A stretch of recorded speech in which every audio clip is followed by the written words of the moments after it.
Say you have two keys that work on two different doors, but you don't know which key works on which door.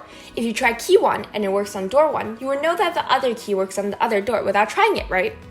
However, before we try the keys, say they are simultaneously in a state of both key 1 and key 2, called a superposition.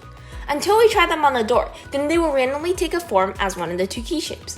If the first key we try works on door 2, then we know with 100% certainty that the second key will work on the other door, without even trying. But how? It's because the two keys are connected or entangled by a single wave function.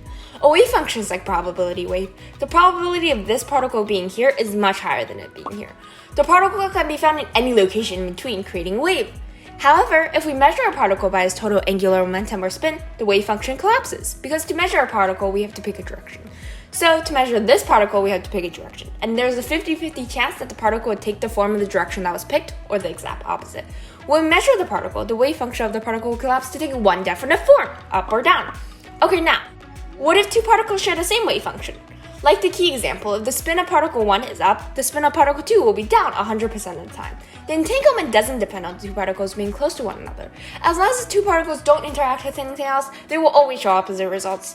The two particles have such a strong connection, they can still impact each other when separated billions of light years apart. And just like quantum particles, with good strong connections, you have the power to make real impact as well.